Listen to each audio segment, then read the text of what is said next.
destacan y que llaman mucho la atención. En los medios de comunicación se usa habitualmente el término, se hace una diferencia muy clara, ¿no? Se usa habitualmente el término sin hogar o sin techo para cuando las noticias son notas de prensa, sentencias judiciales, tengo algunas estadísticas. Entonces ahí sí destaca mucho, ¿no? Sin hogar o sin techo. Sin embargo, después vemos a diario que utilizan la terminología vagabundo, indigente, mendigo, y ahí ya viene el caos, pues es el desastre, ¿no? Ahí ya es peleas, incendios, ahí vamos todos al saco, vamos todos de cabeza.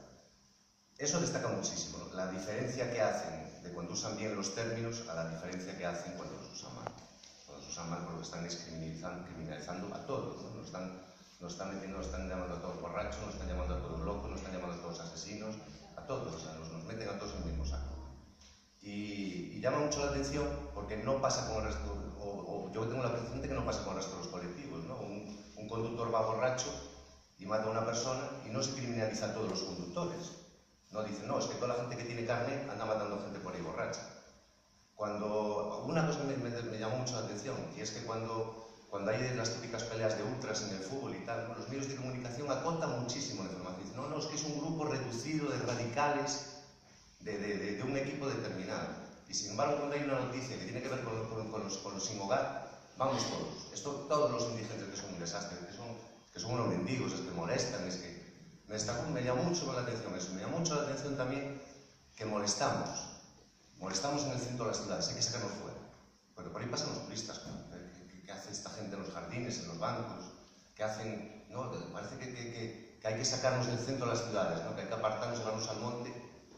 Es como que se quiere ocultar una realidad, ¿no? Los medios de comunicación transmiten la sensación de que somos una molestia para el desarrollo normal de una sociedad, ¿no? Me llama mucho la atención eso, y de hecho lo del aspecto paisajístico lo habéis visto en la gente que lo opina a la calle, ¿no? Que le llama la atención y oye, pero yo os he visto una noticia de que claro, que los turistas dejan ahí a la gente en los barcos y os ven a vosotros, y eso no puede ser.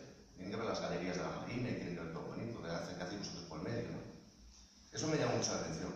Me llamó mucho la atención la temporalidad, o sea, los medios de comunicación dan por hecho y que esto es una situación que nosotros queremos para toda la vida. No hay un coto de que es una situación temporal, de que esto es un paso o pretendemos que sea un paso a una vida mejor, ¿no? Pretendemos algún día escuchar este programa de radio, descargarlo en nuestras casas, no escucharlo aquí, pero esa es la pretensión, ¿no? Se busca... Yo con la gente con la que estamos en el albergue, el 90% de la gente quiere salir, y en el albergue se está bien, realmente se está bien. No es cierto, se está muy bien, se está mejor que bien, pero quiere salir, quiere tener su casa, lo cual me parece muy lógico. Entonces hay que destacar que esto es una situación temporal, que nadie quiere esto para toda la vida.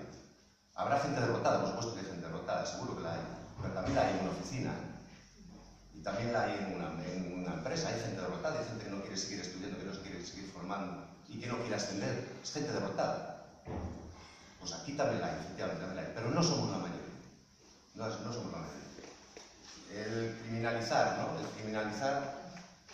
criminalizar me llamó mucho la atención, ¿no? De tener cuidado con eso, que los medios de comunicación son unas fuentes de corrientes de opinión grandísimas, o sea, entonces, queramos o no, nos llevan a un pensamiento único. No caigáis en ese pensamiento único, ¿no? Luchar, pelear contra eso.